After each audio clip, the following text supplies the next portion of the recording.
Julgados e comentados. A jurisprudência sob a ótica do Ministério Público. Uma produção Ministério Público do Paraná.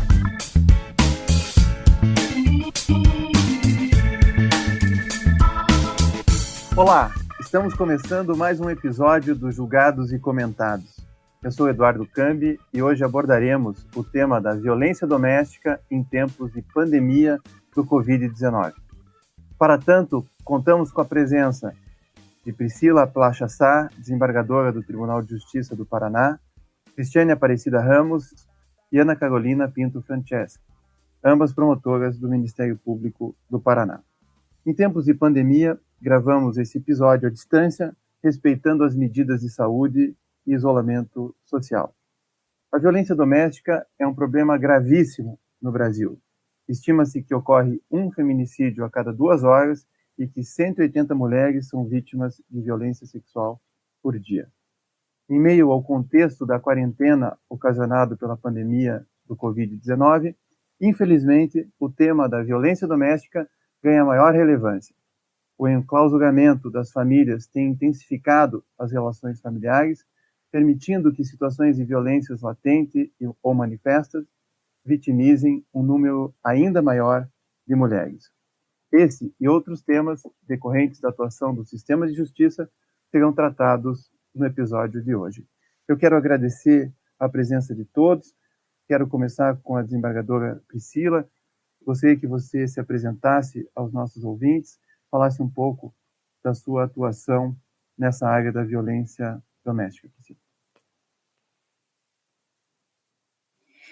Bom dia, doutor Eduardo, agradeço em meu nome pessoal e também do Tribunal de Justiça e da CEVID o convite para estar aqui via Escola da IMAP, do Ministério Público, para a gente debater esse tema tão relevante.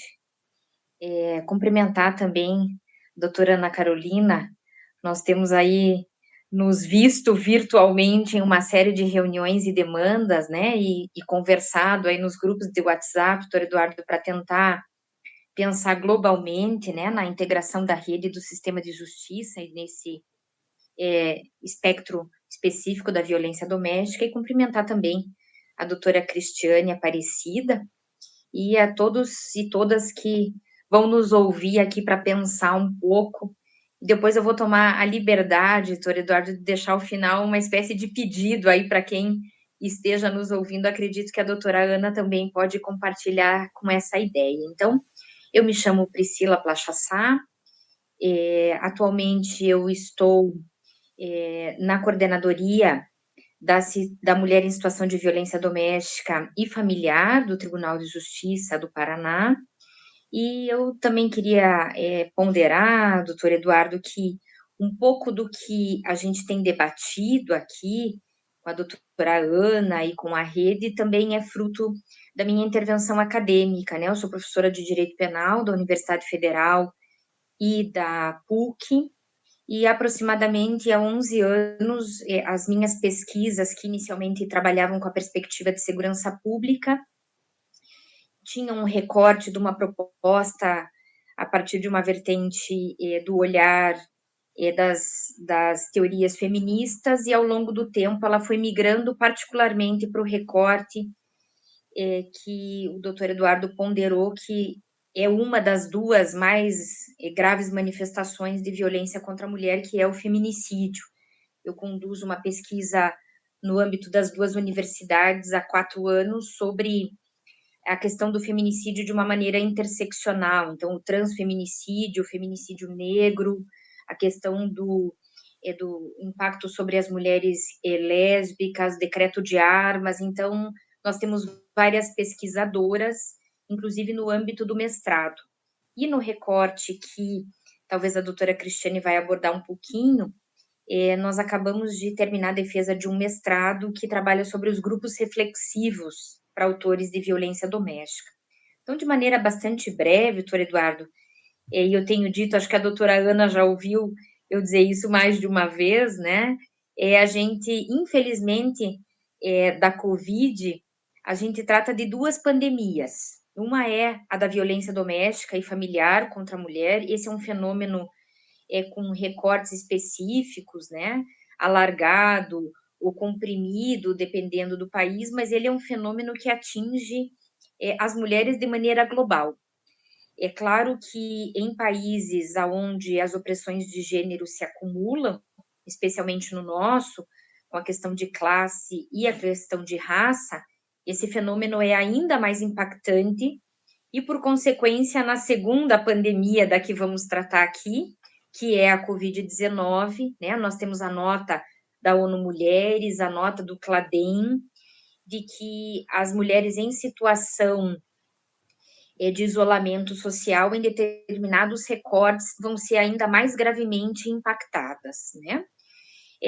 Não querendo invadir a esfera de atuação da promotoria da criança e do adolescente, enfim, que não é o nosso foco principal, né, do sistema de justiça da infância, mas eu também tenho ponderado com a doutora Ana e a doutora Lívia da Defensoria, com quem a gente tem afinado muito a conversa, que também o nosso espectro, ele não está fixado unicamente, né, no sistema de justiça e nas campanhas, que a gente depois pode conversar um pouquinho, para aquela ideia que talvez nós olhássemos mais diretamente quando pensamos em violência doméstica e familiar, que é o relacionamento afetivo entre uma mulher e um homem, né?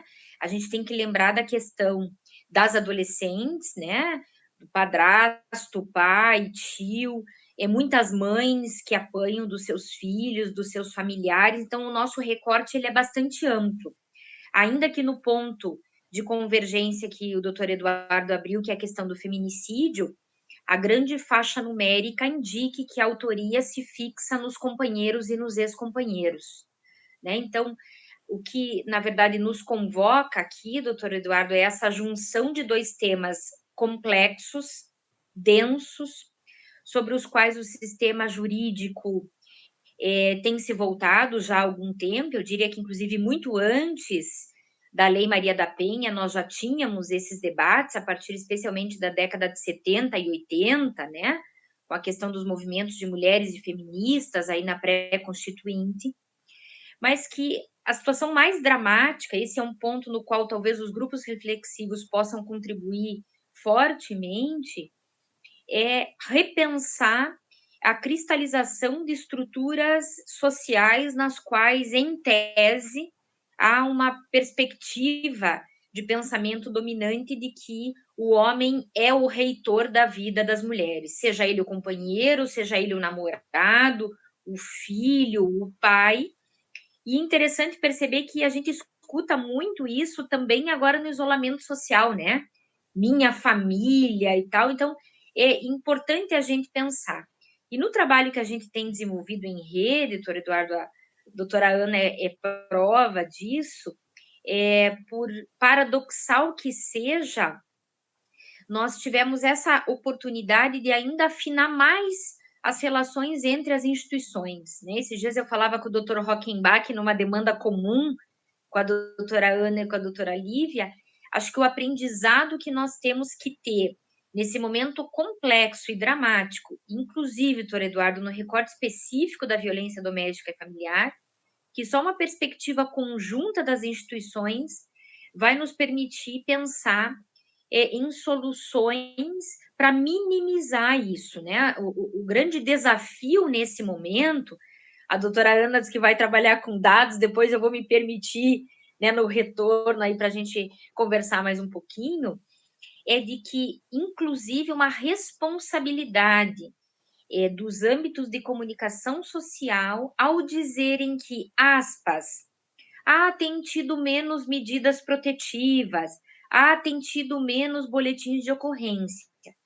A gente tem que ter ciência de que vivemos um hiato de comunicação oficial que faz um abismo entre violência acontecida e violência comunicada. Esse é um desafio da violência doméstica e familiar, mas especialmente agora na Covid mais acirrado. E o dado, doutor Eduardo, é o mesmo que o senhor ponderou no começo. Se a gente pode ter uma espécie de dúvida entre está ou não está aumentando, A gente já conversou em outras ocasiões, nas quais a doutora Ana Carolina também estava, de que o feminicídio permanece, infelizmente, em franca ascendência, né? E nós daí não temos dúvida. Eu gosto de uma fala que é muito grave, muito forte do Zaffaroni, mas ele diz: os corpos dos mortos falam. E nesse caso das mulheres mortas em especial. Eu fecharia só comentando que a partir disso, que a CEVID tinha feito um planejamento estratégico antes da pandemia, e num recorte específico a gente tem envidado esforços de produzir o quanto antes o levantamento de dados a respeito dos feminicídios. O que aconteceu, doutor Eduardo, para que essa mulher acabasse sendo assassinada? Ela já tinha ou não tinha comunicado à rede de justiça, enfim. Então, sobre as medidas que nós estamos tomando, eu me permitiria pedir que a gente deixasse isso para o transcurso da conversa, mas para dizer que a rede está atenta, os serviços permanecem continuando em pleno funcionamento, mesmo que à distância. Ana, a desembargadora fala bastante do trabalho e do ativismo dela na coordenação da mulher em situação de violência doméstica e familiar. Eu gostaria que você se apresentasse também para o nosso público e falasse da sua atuação na frente do Núcleo de Gênero e Enfrentamento à Violência contra a Mulher do Ministério Público do Paraná. Seja bem-vinda.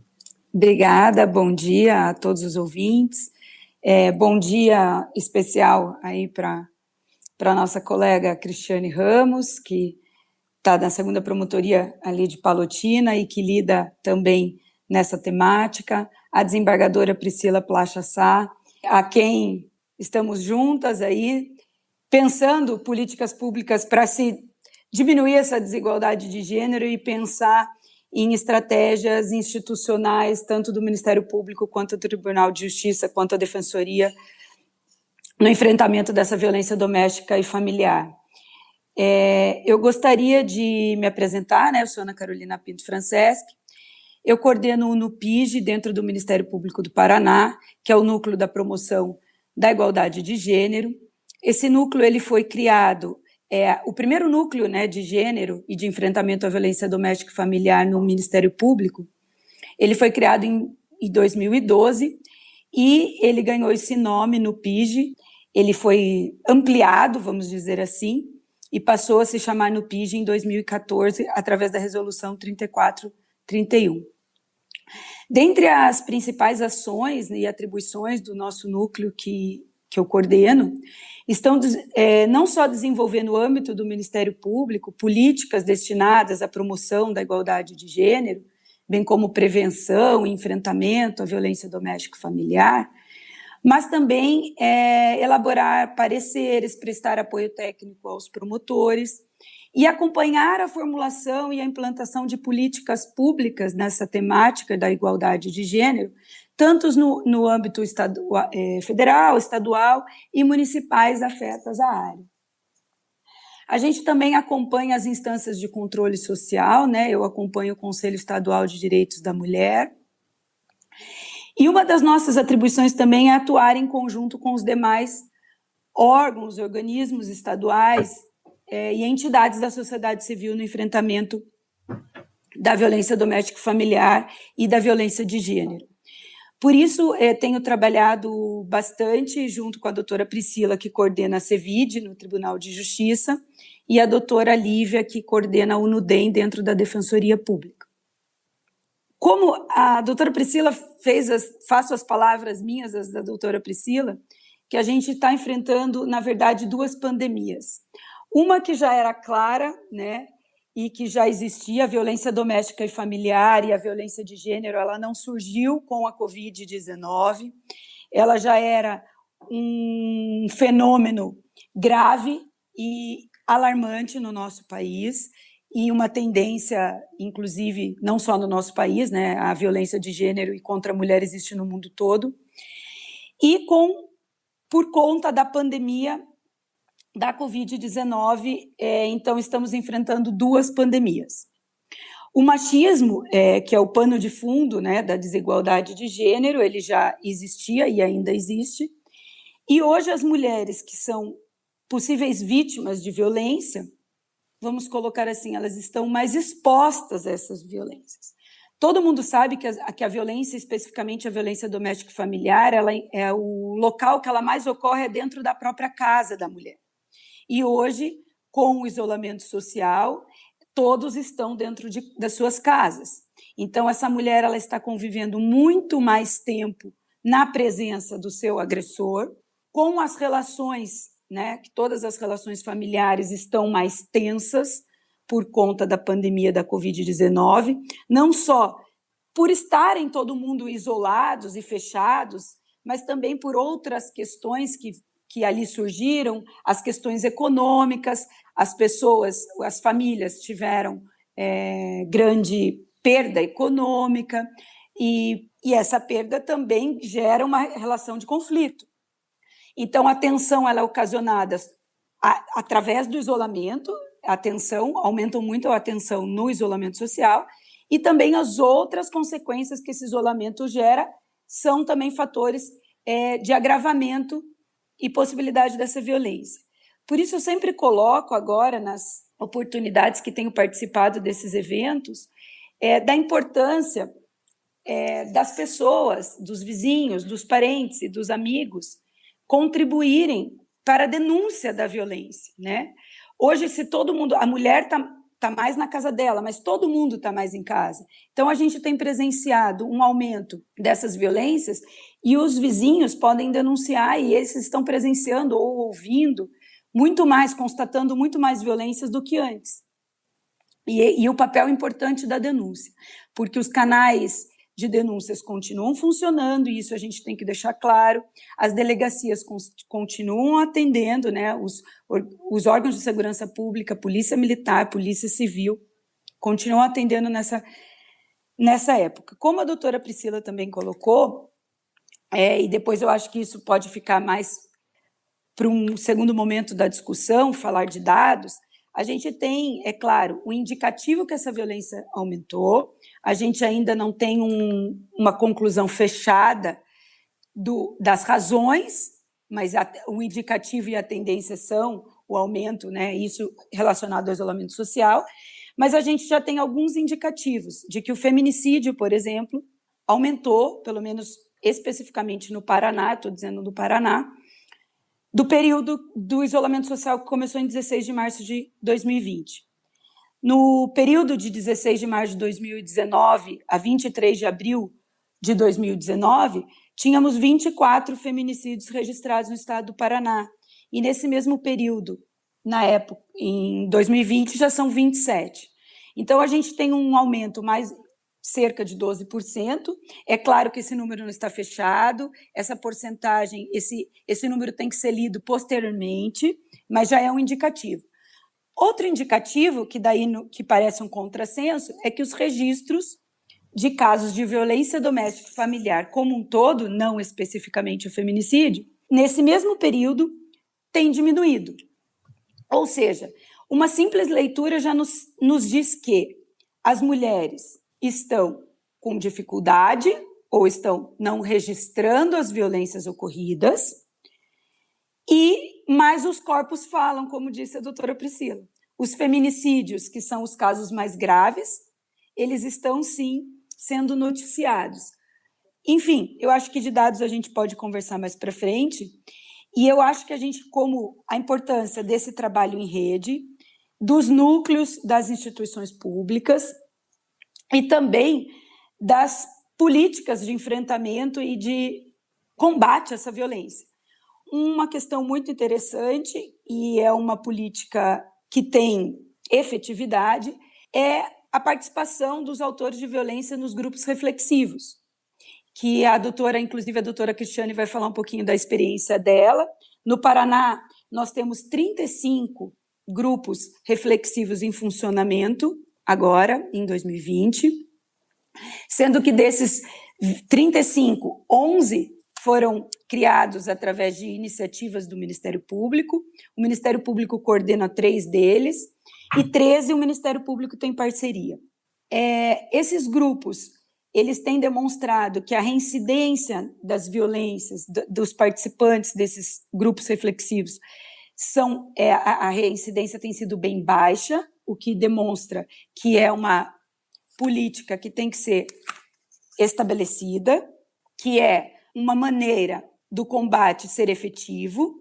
E agora, né, com a nova lei 13.984 de 2020, que estabeleceu esses autores de violência serem encaminhados como medidas protetivas, né, e não apenas como cumprimento de pena lá na frente no processo de violência doméstica e familiar. Ou seja, trabalhar na prevenção é muito importante.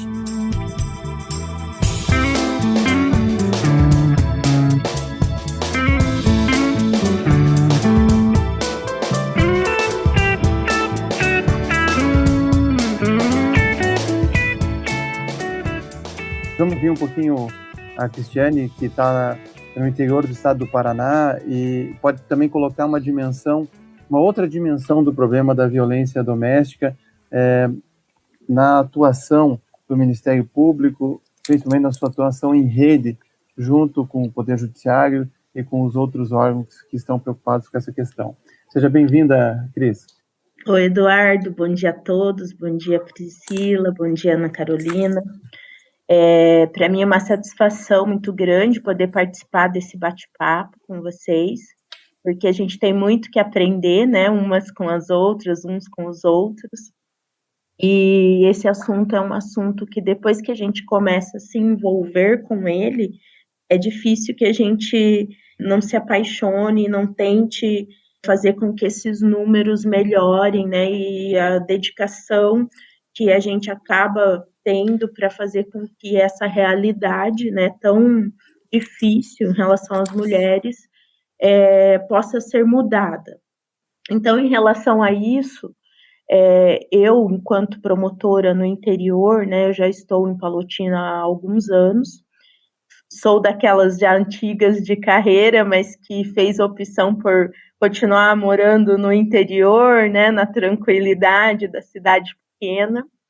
Mas, assim, mesmo sendo uma cidade pequena, uma cidade tranquila, Palotina, os nossos maiores números em termos de registros em delegacia são de violência doméstica.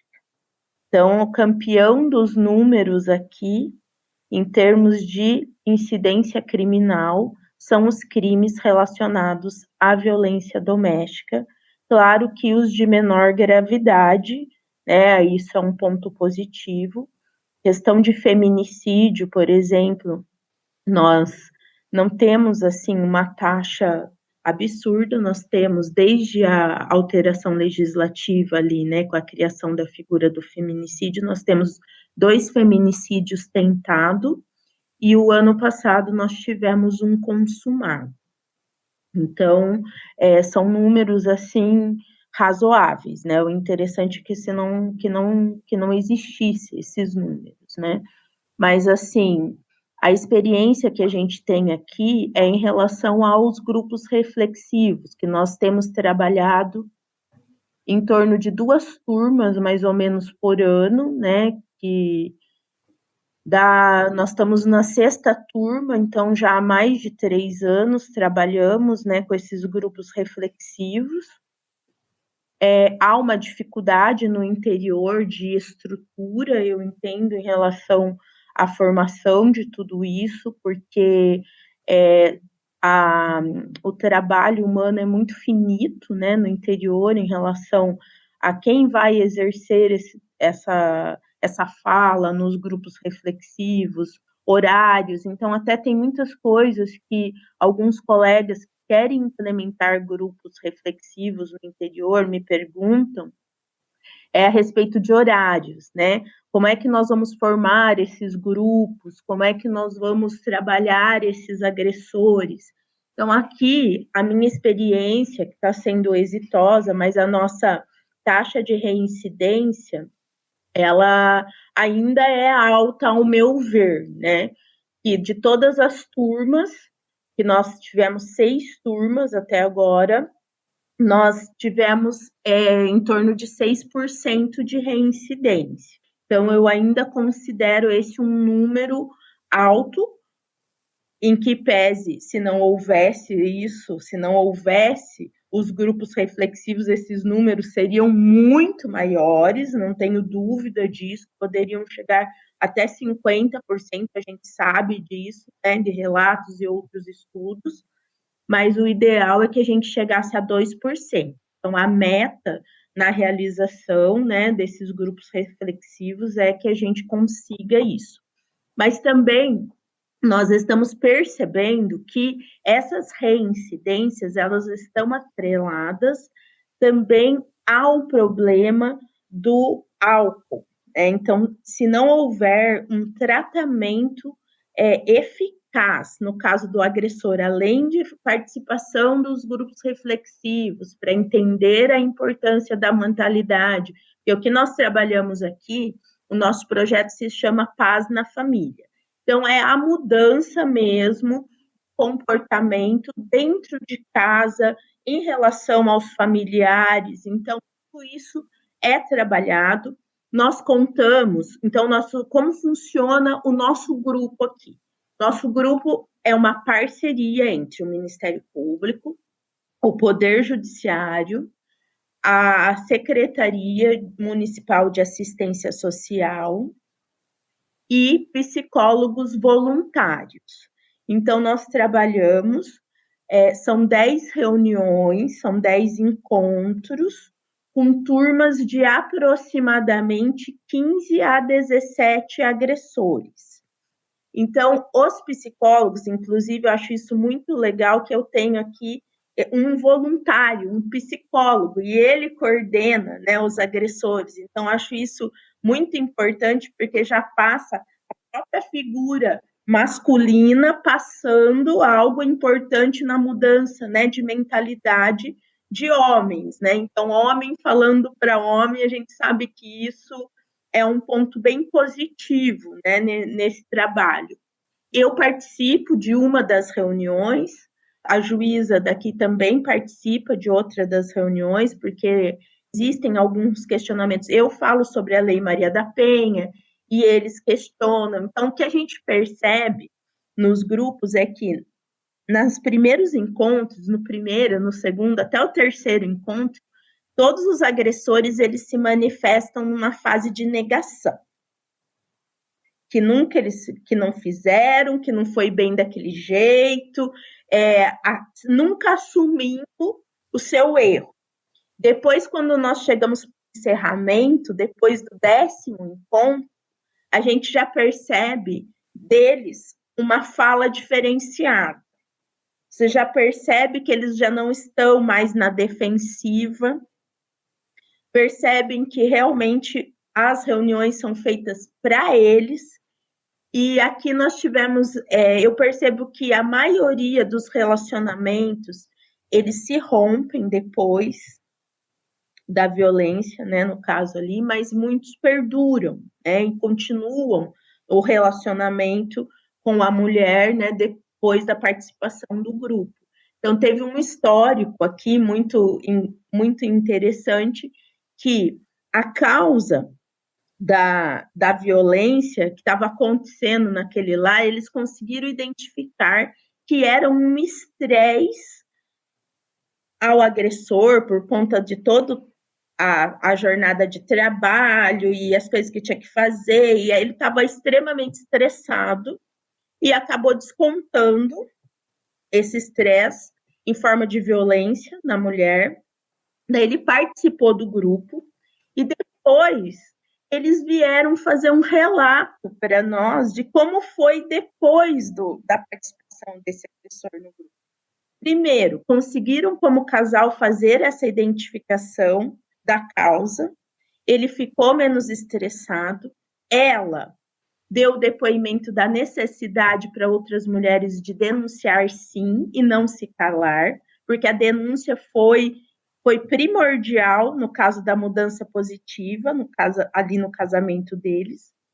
Ela acabou ficando doente e ele precisou ajudar nos afazeres de casa. E o curso ajudou ele a ter essa mentalidade, encarar tudo isso. E hoje eles conseguem manter um diálogo, conseguem manter o relacionamento E ele passou a ajudá-la nos afazeres domésticos, começaram a conversar mais. Então, foi muito gratificante ter esse relato, né? Um feedback do casamento depois, né? Então, isso, para mim, foi muito gratificante, você saber que esses resultados acontecem.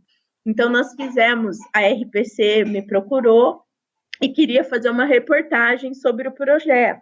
Vieram 4 de uma turma para conversar com a repórter e passar a experiência, e isso me surpreendeu. Eu confesso que me surpreendeu, porque eu achei que eles, passado o curso de reabilitação, eles não querem mais nem saber de falar disso, e não, pelo contrário. Então, de uma turma acho que foi a turma que nós tivemos de 17, 4 tiveram interesse em conversar com a repórter e passar essa experiência. Então, achei isso muito produtivo, e tudo isso que eu venho falando só vem somar que essa mudança legislativa, ela realmente é importante, e que a implementação desse tipo de curso, de capacitação, de grupos reflexivos, e eu acho que isso vem como prevenção de novas, né, violências, porque realmente a reincidência é diminuída com relação aos grupos reflexivos, e agora a gente tem isso realmente disposto em lei, porque antes nós tínhamos que adaptar como é que era feito isso e como é que nós estávamos fazendo aqui em Palotina para acrescentar e incluir esses agressores nos grupos reflexivos. Primeiro, como medida cautelar diversa da prisão, né? Então, nos casos em que havia a prisão em flagrante, nós estávamos pedindo como condição ali, como medida cautelar diversa da prisão. A maioria dos casos a gente sabe que realmente não é a prisão preventiva em casos excepcionais, né? Então, eles estavam sendo incluídos como medida cautelar. Depois, aqui na comarca, até teve uma tese da nossa colega Carolina, que é a muleira, né, em relação à suspensão condicional do processo em casos de violência doméstica.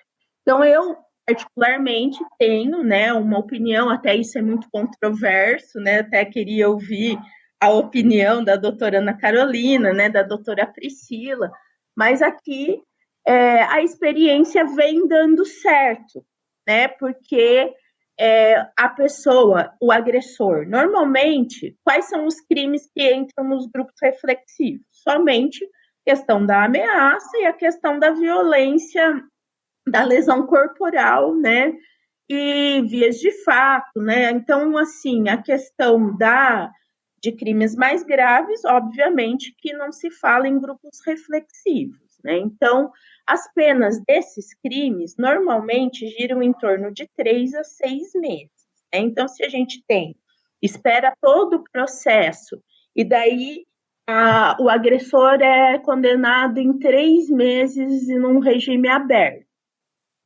o que vai acontecer? Ele vai se apresentar e em 3 meses não deu tempo nem de formar a turma ainda de reflexão, porque são vários, né? Então a gente tem que organizar, porque a demanda é grande. Então, naquele exato momento da condenação não saiu ainda. Então vai passar o tempo do cumprimento de pena dele e a gente, de repente, não consegue incluí-lo no grupo de reflexão. Então, tudo isso nós estamos pensando, e o que acontece? Sob 2 óticas, eu assim, resumo o que eu entendo de benéfico na questão da suspensão, em que pese isso seja contraditório.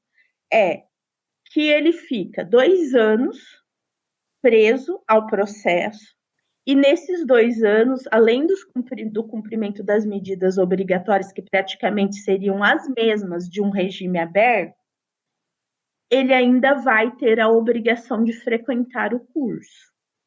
E a frequência, se ele não frequentar, já é motivo para que o processo volte a correr e ele vai ter implicações com uma condenação. O que a gente percebe que o criminoso de violência doméstica, ele tem um perfil diferenciado dos outros criminosos, né? Normalmente são pessoas que têm trabalho fixo, que realmente trabalham, levam para dentro de casa o dinheiro, o sustento e tudo mais. Então, eles se preocupam muito com a questão de que não vai ter a ficha suja, de que não vai ter aquela condenação no final, porque se ele precisar levar para um emprego uma certidão de antecedente, vai constar a condenação dele por violência doméstica. Então, essa é uma preocupação que os agressores têm e, normalmente, todos eles aceitam a proposta de suspensão condicional do processo.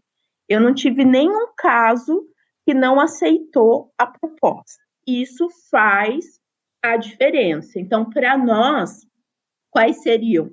A aplicação de frequência no grupo reflexivo seriam em três situações.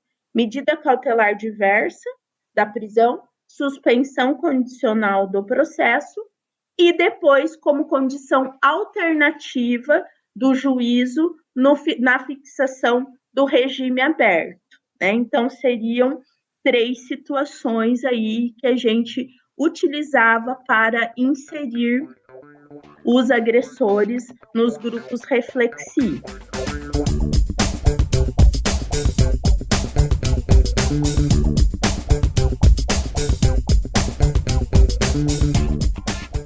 Eu quero voltar, desembargadora Priscila, para a sua fala inicial, quando fala que nós vivemos 2 pandemias, falou da ONU Mulheres, eu trago aqui o depoimento da diretora executiva da ONU Mulheres e vice-secretária-geral da ONU, a Phumzile Mlambo Ngcuka. Ela disse que a violência contra as mulheres é a pandemia das sombras e que o isolamento social, por fazer com que as mulheres fiquem mais próximas aos parceiros violentos, gera mais violência. Embora o problema, como você bem apontou, são 2 pandemias, a atual só agrava, já que nos últimos 12 meses antes da Covid-19, a ONU registrou 243 milhões de mulheres e meninas entre 15 e 49 anos vítimas de violência física e sexual. Aponta problemas gravíssimos, como a subnotificação, 40% das mulheres vítimas de violência, só apenas 40% buscam algum tipo de ajuda ou denunciam um crime, e apenas 10% buscam ajuda da polícia. Então, ou seja, eu gostaria de ouvi-la sobre a pandemia, a violência doméstica em termos de pandemia, na medida em que, aparentemente, se torna mais difícil esse canal de denúncia, vários serviços públicos, como de assistência psicossocial, são interrompidas, aumenta-se a sensação de impunidade, especialmente para as mulheres negras, né, que também na sua fala você levanta isso. A ONU Mulheres tem uma campanha que se chama #UseLaranja, né, porque diz que 77% das mulheres que sofrem agressões físicas são negras. Então, eu gostaria de ouvi-la sobre o que fazer nesse cenário de violência doméstica, especialmente agora em que as mulheres estão mais próximas dos seus agressores no isolamento social. Eduardo, eu vou pegar um gancho para tentar responder e refletir com vocês a partir do que a doutora Cristiane estava expondo em relação aos grupos reflexivos. Uma das condutoras teóricas aí da nossa pesquisa, e agora na CVID eu estou tentando pensá-la como uma sustentação para a nossa reflexão em termos de política pública no judiciário, é a professora Rita Segato. E ela tem um livro muito interessante, e eu acho que ele desenha bem o impacto sociohistórico da violência contra a mulher, que se chama As Estruturas Elementares da Violência, né? Ela é uma pesquisadora da UNB, argentina, trabalha entre Brasil e Argentina aqui nos 2 semestres do ano, E dentre as várias falas, eu admiro muito, ela trabalha com a ideia de que o machismo, né, que eu acho que a gente tem que nomear, como disse a doutora Ana Carolina, ele existe, ele é o pano de fundo, ele também é uma superestrutura social. E ela trabalha com uma ideia de que o que não se deve ter é um chamado feminismo do inimigo, no sentido de que nós precisamos combater os homens, mas reconhecer que o machismo como estrutura social, ele também é um drama para os próprios homens. Ela dá um exemplo de crianças, primos ou amiguinhos jogando futebol, aquele que cai e chora, o que é mais franzino, enfim, ele fatalmente vai ser chamado de menininha. Né? Então, essa é uma hiperestrutura de pensamento. E, nesse sentido, eu acho que é vital a gente pensar nos grupos reflexivos como uma política pública em favor das mulheres, mas que os homens possam se repensar, né? A gente vai dizer que o conceito de homem é um conceito socialmente construído, e na ideia da costela do Adão, a mulher parece só como um apêndice relacional do homem. Então, esse é um desafio para nós dramático. E nos dados que você trouxe, né, eles agora acabam se reavivando e se atualizando. Quando a gente fala de pandemia da violência, Eduardo, a OIT e a OMS já vem revelando há algum tempo que a violência doméstica é a segunda causa de afastamento das mulheres do trabalho, né? O que revela um drama que a gente percebe com muito mais evidência, obviamente, nos feminicídios, que é a sede das lesões, né? Os golpes, a gente está fazendo esse dossiê, a gente está vendo isso. Os golpes, eles normalmente são, né, nesse âmbito da face, pescoço, os casos de asfixia e estrangulamento são muito frequentes, mas também a mutilação de partes do corpo, né? Então, é como se a gente revelasse esse ódio. O que a gente tem como desafio, a Ana Carolina já adiantou isso, mas é o que eu ia dizer, nesse momento nos quais todos estamos em casa, nós, na verdade, vivemos um momento de terror para muitas mulheres, né? A Diana Russell e a Jill Radford, que tem um livro conhecidíssimo, que é Femicide, elas questionaram, inclusive, toda a perspectiva da vitimologia em imaginar como a vida das mulheres pode ser um terror dentro de casa.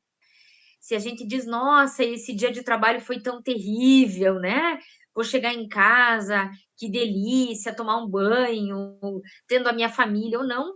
Para muitas mulheres, para muitas meninas, isso é dramático. Então, se nós olharmos, Eduardo, 3 CPIs que envolvem tráfico de mulheres, violência contra criança e adolescente e aquela que resultou na alteração da lei do feminicídio, o palco por excelência da violência das mulheres, nessa tríplice indicação aqui, contra meninas e adolescentes, o tráfico de mulheres e o feminicídio, ele tem a participação de atores que são conhecidos das suas relações.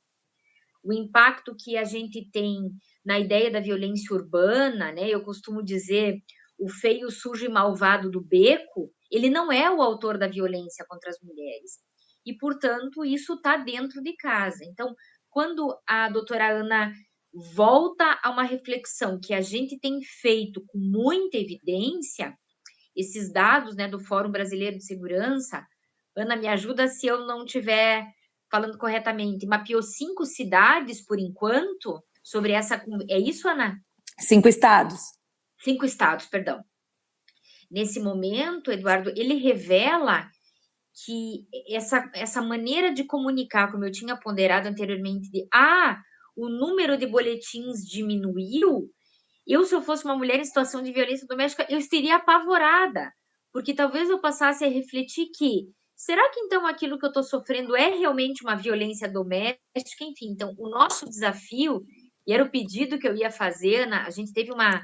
Desculpa até te interromper, Priscila, são 6, tá? São Paulo, Acre, Rio Grande do Norte, Rio Grande do Sul, Mato Grosso e Pará.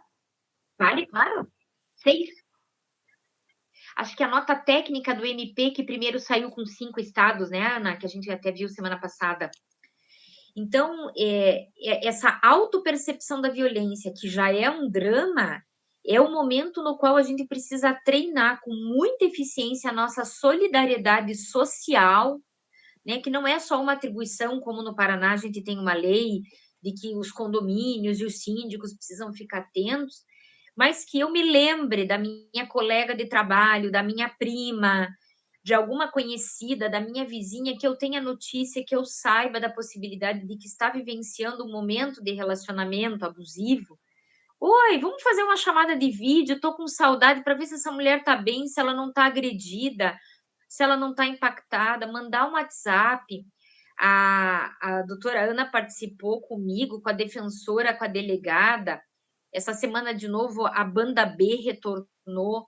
A rádio é um poderoso meio de comunicação, aí, doutora Cristiane, especialmente nas cidades do interior, por uma função primordial primeira, que é os serviços de violência contra a mulher estão ativos. Ministério Público, Defensoria, OAB, Poder Judiciário, ainda que com um fechamento físico, né, eles permanecem em atendimento. A gente já pediu, doutora Ana, e vamos mandar para os magistrados e magistradas uma avaliação da quantidade de medidas protetivas, se eles podem nos identificar se feitas por meio de flagrante ou de boletim de ocorrência, porque na mesma semana, acho que a doutora Ana vai lembrar, Eduardo, quando foi divulgado que o número de BOs diminuiu, a Polícia Militar comunicou que o número de flagrantes aumentou. Então, isso é importante. A gente discutiu ontem no Ministério, Ana, com a leitura de dados, tanto do 190 como do 180. O que tem acontecido, até porque a diretora da pasta do Ministério da Mulher, Família e Direitos Humanos é uma delegada de polícia muito ativa, muito conectada. E na nossa reunião participou um representante da Senasp. Isso é fundamental para a gente ter uma conexão, Eduardo, com aquele serviço que está ativo ali no atendimento 24 horas.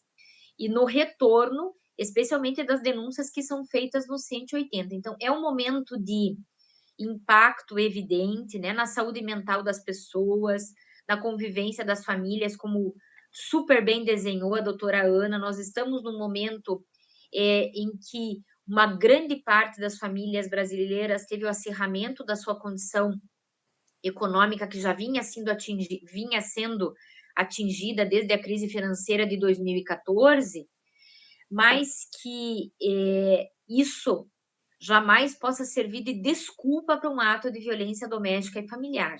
Eu acho que o que nós temos que ter, como disse a doutora Cristiane, é o entrecurso de questões muito próprias, que infelizmente, doutora Cristiane, não só no interior, mas também nas grandes cidades, que é o abuso de álcool e drogas, a gente percebe como um elemento presente, mas imaginar que, em tese, a violência doméstica é uma daquelas figuras delitivas que não tem classe, né? A gente vê uma permeabilidade social grande.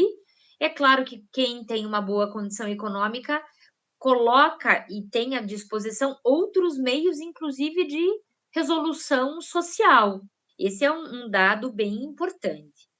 Mas eu queria fechar só essa questão, doutor Eduardo, voltando a um dos temas mais dramáticos que nós temos, que é o atingimento muito forte das mulheres não brancas, né, das mulheres pretas e pardas.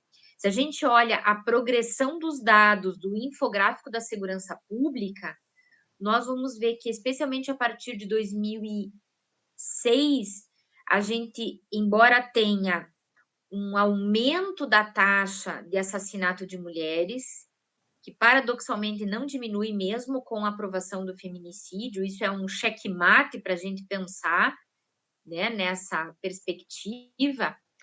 E eu, doutora Cristiane, reflito muito se a gravidade do crime deveria ser um impedimento para os grupos reflexivos, né? Eu penso sempre que talvez a gente não desconsiderasse esse fato, mas pensasse nisso de maneira mais ampla, mas que, embora a taxa de feminicídio do assassinato de mulheres ela cresce, a gente vê que há um decréscimo no assassinato de mulheres brancas, mas um aumento muito relevante, quase na taxa de 66%, se não me falha a memória, no infográfico de 2019, em relação às mulheres negras.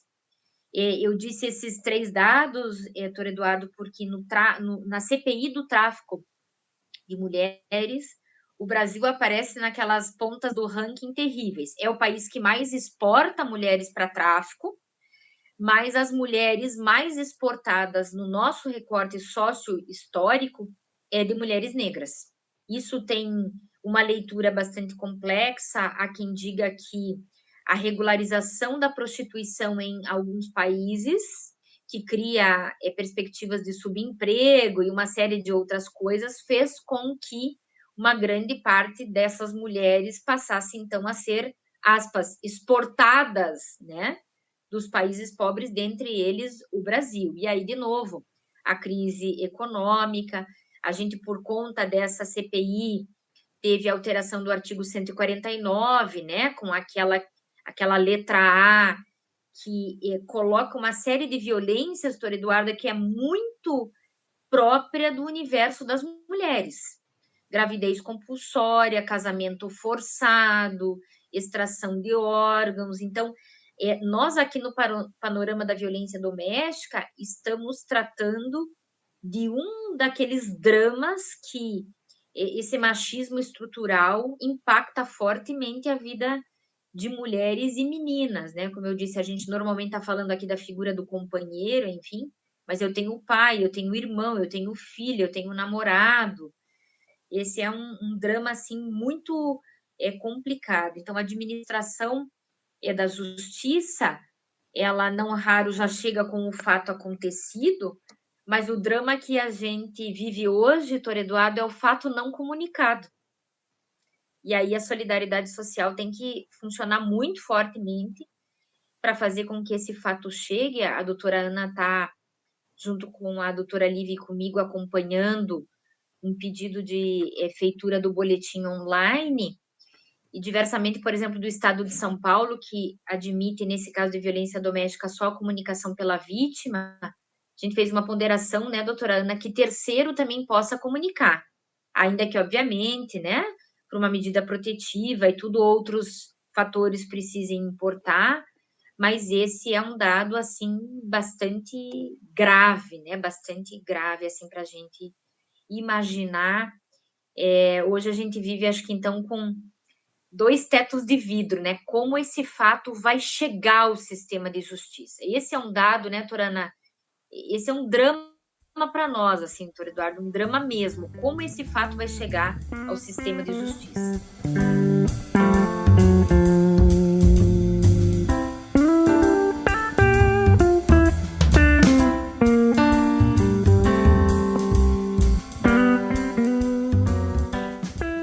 Muito interessante, Sila. Isso me permite um gancho agora para fazer essa questão para Ana Carolina. Primeiro, como resolver ou como tentar diminuir essa questão da subnotificação.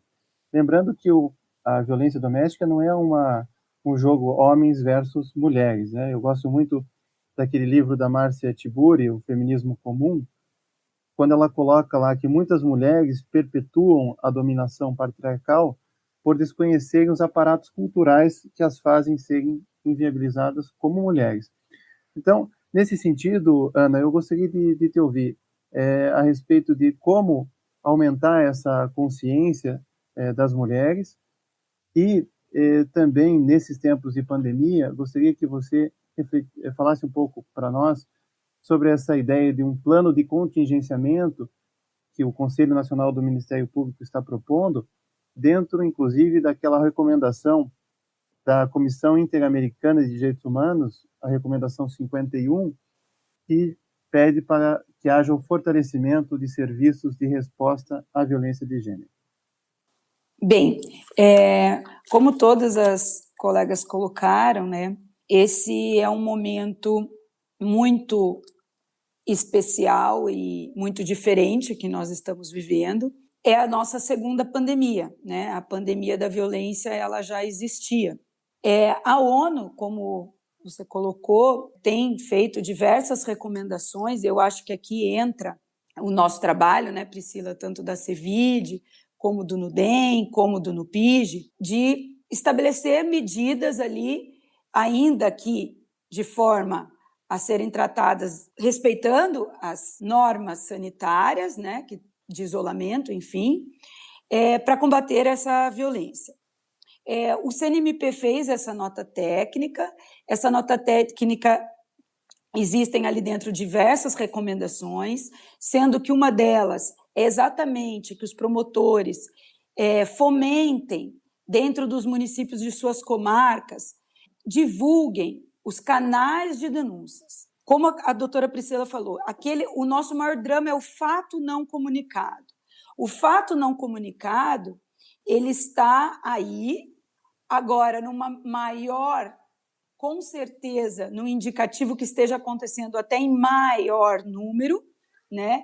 Então, esses canais de denúncia sendo publicizados ali pelos promotores, inclusive antes até da nota técnica do CNMP, o NUPIGE já tinha expedido um ofício circular a todos os promotores de justiça do Paraná, não só aqueles que trabalham com violência doméstica e familiar contra a mulher, nesse sentido, né? De demonstrar, eu acho que a gente tem que mostrar para a população que os serviços de segurança pública estão funcionando, as instituições de justiça estão funcionando, ainda que trabalhando de uma forma remota, de um teletrabalho, mas existem telefones, existem os canais de denúncia. Os canais de denúncia mais importantes são, no momento, se aquela violência está ocorrendo, se um vizinho, se um parente, se um amigo, ela está ocorrendo, o principal canal de denúncia é o Disque 190, tá, da Polícia Militar, que vai chegar ali. Hoje a Polícia Militar também tem um outro canal de denúncia, que é o APP 190. Dentro desse APP existe um link especificamente para comunicação de casos de violência doméstica. Ali dentro pode ser utilizado, ela pode, inclusive, a vítima ou a pessoa que estiver fazendo a denúncia pelo celular, mandar fotos, compartilhar sua localização atual, que essas coordenadas ajudam, inclusive, né, o pronto atendimento da polícia, um atendimento mais rápido. Outro canal de denúncia também, o 180, do Ministério da Mulher, Família e Direitos Humanos, que é o Disque 180. Hoje também, eles também têm um APP, né, Direitos Humanos Brasil, que também recebe essas denúncias de violência. O 181, que é um outro canal que, além, que não é específico de violência contra a mulher, mas é um canal de denúncias de violência. Eu acho que essa é uma da estratégia. As outras estratégias, eu acho que são elaborações de outras políticas, como a gente está trabalhando juntamente o NUPIGE nessa questão do boletim eletrônico, BO eletrônico, né, para que o registro seja feito, para esses fatos não comunicados cheguem ao sistema de justiça, e também que tem que dar uma resposta a esses BOs daí quando forem feitos, né, porque a gente já tem uma análise dos dados, que as mulheres não estão fazendo esses registros. A gente depois, é claro, que vai estudar, a doutora Priscila, que é pesquisadora aqui, que até me auxilia nessa questão. Depois a gente pode estudar as causas desses não registros, se é questão de medo ou se é uma impossibilidade de sair de casa pelo isolamento social, enfim, mas a gente já tem um indicativo numérico que esses registros diminuíram. É uma subnotificação, né? Não é que a violência parou de acontecer, a violência não diminuiu por conta da pandemia da Covid, pelo contrário, todos os indicativos são que ela aumentou, inclusive a gente tem números de feminicídios já no Paraná maiores, de cerca de 12% no mesmo período do ano passado, em que a gente não passava por essa questão.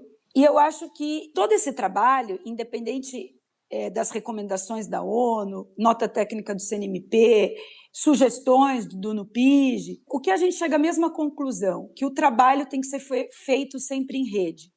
Então, fazendo o gancho lá com a criação de grupos reflexivos para autores de violência, hoje, com a entrada em vigor da nova lei, que colocou os grupos reflexivos como ali serem postos como medidas protetivas, hoje o poder público mais do que nunca, tem que pensar na elaboração dessa política pública. Porque, como a doutora Cristiane colocou, que bom, aqui em Palotina a gente ainda tem uma meta a chegar do nível de reincidência, mas ali acontece, e ali tem um resultado efetivo. E quem trabalha ali? Muitos voluntários. E agora, como medida protetiva, e essas a gente sabe, o infinito universo de medidas protetivas concedidas diariamente no Brasil, se a gente não pensar nessa política pública, como a gente vai, essa lei, essa medida protetiva, ela vai ser efetivada, né? Não adianta ela ser decretada e não ter para quais grupos serem encaminhados esses autores de violência. Então, eu acho que, após a pandemia, eu acho que a gente tem que tirar questões importantes de quais as políticas públicas que a gente já conhece, que funcionam, mas que ainda precisam ser reestruturadas. Quais outras políticas públicas que o cenário da pandemia, de repente, nos demonstrou que a gente ainda não conhecia. E é o trabalho em rede que vai trazer isso para a gente lá na frente, né? Para a gente avançar nesse combate. Só fazendo uma última pontuação com a doutora Cristiane sobre as suspensões condicionais do processo, né? Sobre a aplicação da participação desses grupos. Enfim, é mais amplo, né? A aplicação do benefício da suspensão condicional do processo em casos de violência doméstica e familiar. É claro que é uma questão jurídica polêmica, e eu não sei se a doutora já conhece o trabalho da doutora Érica Canuto, é uma promotora de justiça do Rio Grande do Norte. Ela tem um livro que chama Masculinidade no Banco dos Réus. Ela é estudiosa, ela é professora, ela é pesquisadora também, como a doutora Priscila, da questão. Ela, desde muito tempo, é favorável à suspensão condicional do processo.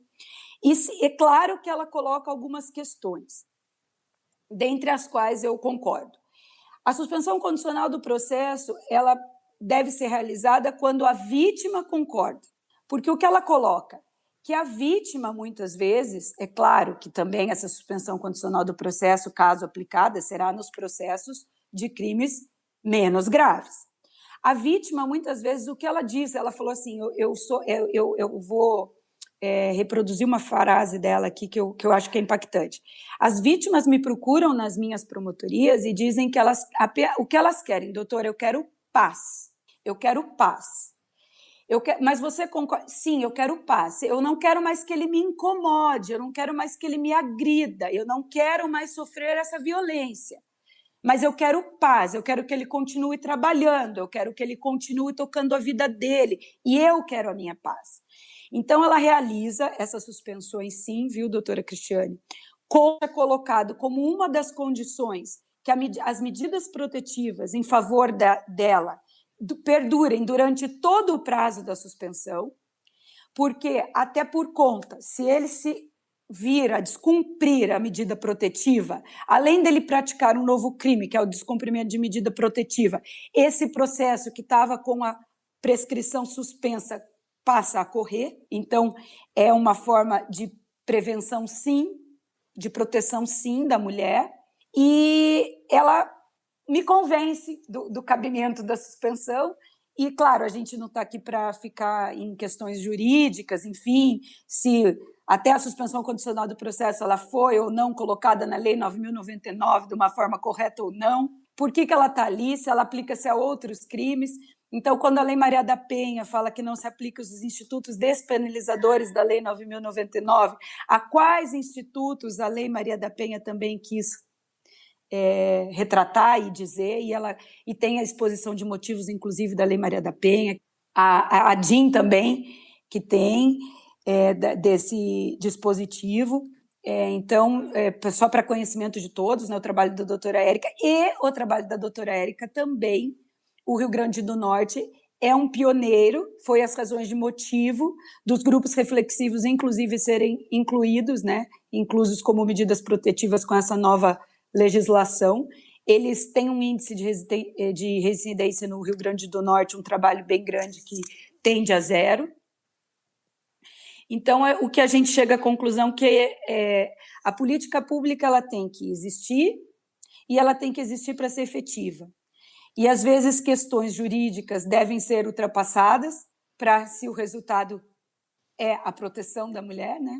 Eu enalteço o trabalho da doutora Cristiane, sei da importância dele no estado do Paraná, e também gostaria, doutor Cambi, de deixar claro e ressaltar aqui que até o planejamento estratégico, né, do Ministério Público agora do Paraná, a gente, dentro do COP dos Direitos Humanos e dentro das diretrizes dos direitos humanos, a temática de combate à violência de gênero foi uma diretriz escolhida, né, pelos membros, pela importância, e com certeza agora nós estamos desenvolvendo os projetos,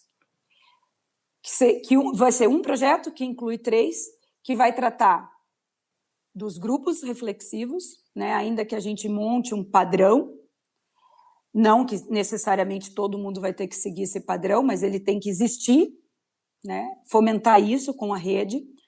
Um grupo também para as mulheres vítimas de violência e uma terceira fase, ou, na verdade, não necessariamente numa ordem de fases, mas que vai ser uma parte do projeto, é aquele que a gente tem que pensar as vítimas indiretas da violência doméstica familiar, que são crianças, que são adolescentes, e que a gente sabe, as vítimas do feminicídio, as vítimas indiretas, né?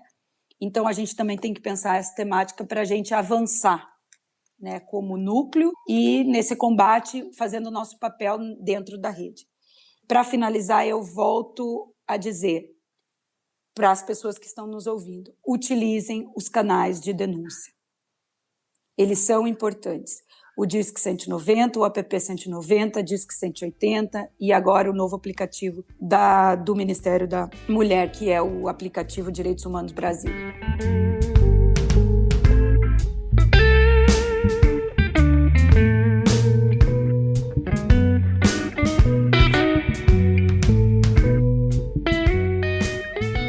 Há um consenso, doutor Cristiane, que para nós vencermos a pandemia da violência contra a mulher, nós precisamos de programas de reeducação. Eu gosto muito da feminista Judith Butler, que ela diz assim, que seja qual for a liberdade pela qual lutamos, deve ser uma liberdade baseada na igualdade. E essa igualdade não existe nas relações domésticas, né? A própria ONU Mulheres, para enfrentar a pandemia, ela diz que as mulheres realizam 3 vezes mais tarefas domésticas e não remuneradas do que os homens. Então, eu gostaria de concluir, lhe passando a palavra, para analisar como que nós podemos ter mais igualdade numa sociedade patriarcal e machista como é a brasileira. Bom, eu fico contente, né, com o posicionamento da Ana falando sobre a suspensão, né? Mas aqui a gente mantém as medidas de proteção durante a suspensão do processo, como uma forma de proteção mesmo à mulher, né? E realmente a gente percebe que o que elas querem é realmente mais a participação desse homem nesses grupos reflexivos do que o próprio processo em si, né? Então, isso tem sido muito positivo. E em relação a isso, né, que o Eduardo falou, e essa questão das subnotificações das nossas denúncias em relação à violência doméstica, elas existem com pandemia do Covid ou sem pandemia do Covid, ao meu ver, né? Muitas mulheres, elas não são encorajadas, elas não se sentem seguras para fazer essas denúncias. Eu percebo no interior existe uma dificuldade, por exemplo, nas comarcas onde não tem a delegacia especializada da mulher para receber essas denúncias. Então, um dos projetos que eu tinha para esse ano, e tenho ainda, né, só que agora tem que esperar é que, como aqui em Palotina eu tenho sede própria, eu já conversei com a Polícia Civil e com a Polícia Militar, e as denúncias vão ser feitas 2 vezes por semana no Ministério Público por uma investigadora de polícia e por uma policial militar, uma soldado. Então, assim, para que as mulheres se sintam recebidas, para que elas se sintam à vontade de fazer essas denúncias. Então, esse é um dos projetos agora de 2020. E um outro projeto que eu tenho e é para evitar essa questão da subnotificação e para uma mudança nas futuras gerações, eu tenho um projeto que se chama Roda de Conversa. É um projeto daí que é meu, pessoal, na verdade, né? Mas eu vou como promotora, porque gosto do tema. Aqui em Palotina tem um grupo de 1.000 mulheres, que se chamam os grupos de mulheres, né? Organizados pela prefeitura. Então, normalmente, essas mulheres se reúnem, elas são de localidades, mesmo fora do município, né? Aquelas de zona rural, e também tem por bairros aqui dentro do município mesmo da cidade. Então, na zona urbana e na zona rural. E são em torno de 1.000 mulheres organizadas. São 30 clubes de mulheres e eu me propus a visitar todos esses clubes entre 2019 e 2020. Então, eu estou na metade nessa meta e é uma roda de conversa mesmo, onde nós ficamos muito à vontade, onde elas podem me questionar todas essas questões relacionadas à violência doméstica, onde eu posso ouvir quais são as dificuldades e o que eu mais gosto de trabalhar, porque como são das mais variadas idades, essas mulheres, principalmente aquelas que já são senhoras, né, e vovó, tal, o que eu sempre procuro trabalhar com as mulheres, que se a gente não pode fazer uma mudança para nós imediata, a gente pode fazer para as gerações futuras. Como, por exemplo, trabalhar os filhos e netos com direitos iguais. Então, por exemplo, eu sempre trabalho, vocês não querem que tanto as filhas como os filhos estudem?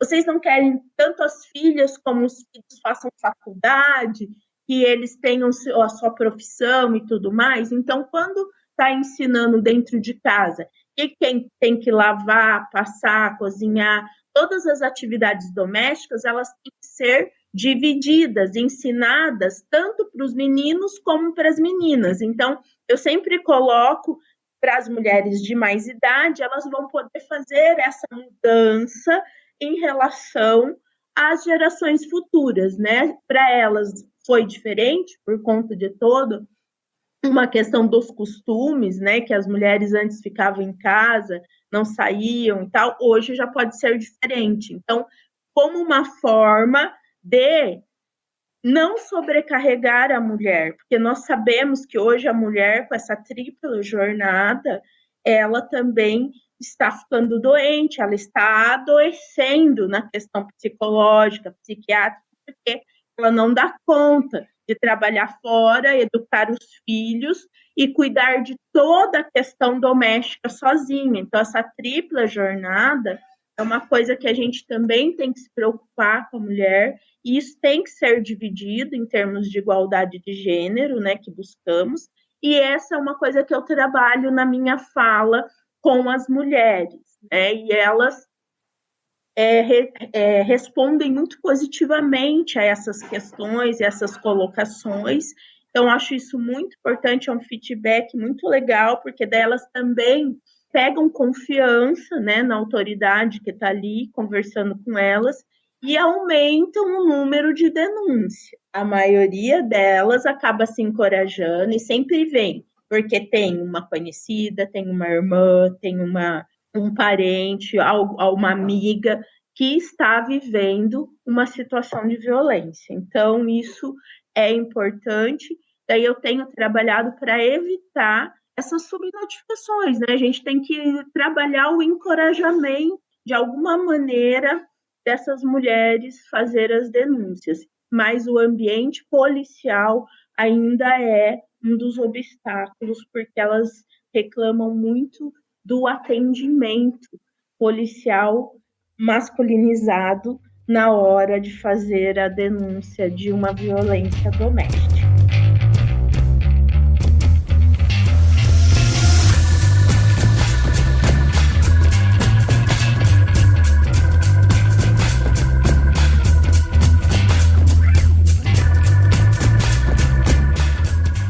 Tem muitos temas para a gente tratar, a gente infelizmente vai ter que terminar. As políticas públicas têm sido impactadas pela redução no orçamento, por exemplo, da Secretaria Nacional de Mulheres, A gente tem o dado de que 90% dos municípios brasileiros não têm abrigo para atender a mulher em caso de violência.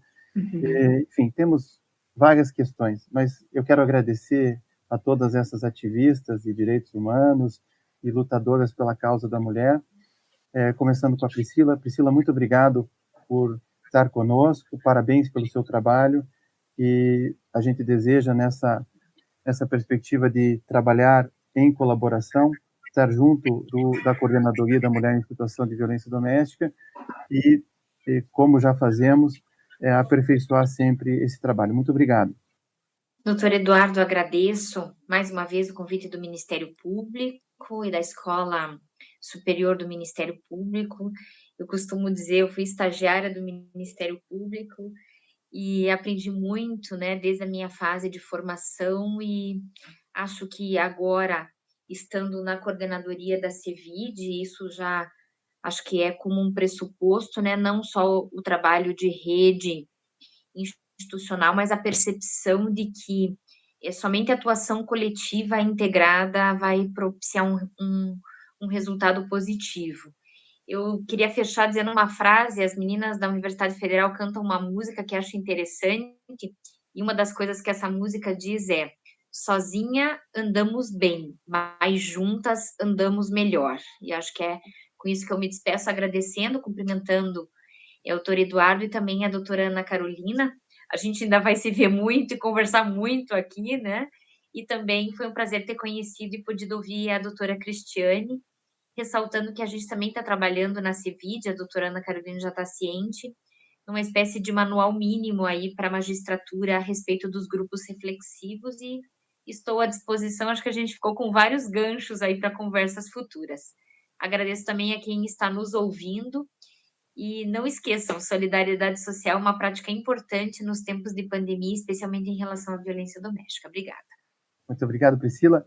Ana Carolina, também muito obrigado. Parabéns aí pelo trabalho que faz no Núcleo de Gênero e Enfrentamento à Violência contra a Mulher no Ministério Público. E, sem dúvida, como diz a Priscila, esse é um dos programas que precisam ter continuidade, e faremos isso. Obrigado por estar conosco. Eu que agradeço, Eduardo. Agradeço ao Ministério Público pela oportunidade e da escola, da oportunidade desse evento. Agradeço por estar na coordenação, né, a confiança que está sendo me passada para esse aperfeiçoamento da rede, para fomentar a implementação de políticas públicas e o trabalho conjunto. Gostaria de agradecer também a Cristiane pelo excelente trabalho que ela faz na temática na comarca de Palotina. A doutora Priscila, a quem a gente está aí junto no PIG e CEVID e trabalhando sempre nesse combate à violência doméstica e familiar. Eu também gostaria de agradecer aos ouvintes e repetir as palavras da doutora Priscila, que solidariedade social faz bem e que os canais de denúncia estão aí e que os fatos não comunicados precisam chegar até o sistema de justiça. Muito obrigada. Cristiane, também quero agradecer a sua participação, enaltecer o seu trabalho criativo e inovador junto à promotoria que trata do assunto em Palotina. Mais uma vez dizer que você é sempre bem-vinda nas atividades da Escola Superior do Ministério Público do Paraná. Bom, eu queria agradecer. Para mim isso é um presente, poder participar desse bate-papo, dessa discussão, dessa temática que eu considero de extrema relevância, poder conhecer um pouco mais da Ana Carolina, a doutora Priscila, né, conhecer esse trabalho fantástico que vocês vêm realizando aí na frente, né, do CEVID, do NUPIG, e dizer que eu vou poder fazer contato, vou me utilizar, né, dos núcleos aí, dos centros, para poder implementar e procurar melhorar ainda mais esse trabalho que a gente vem realizando aqui, e no que eu puder, eu estou à disposição para poder ajudar alguns colegas que estão próximos a mim no interior para a implementação desses grupos reflexivos. Muito bem. Não se esqueça de curtir ou de se inscrever em nossas redes sociais e assinar nosso podcast no aplicativo de sua preferência. Você também pode participar da elaboração dos julgados e comentados. Para sugerir um tema, encaminhar dúvidas ou comentários, envie para a gente no e-mail julgadosecomentado@mppr.mp.br ou pelas nossas redes sociais. Muito obrigado e até a próxima. Uma produção Ministério Público do Paraná.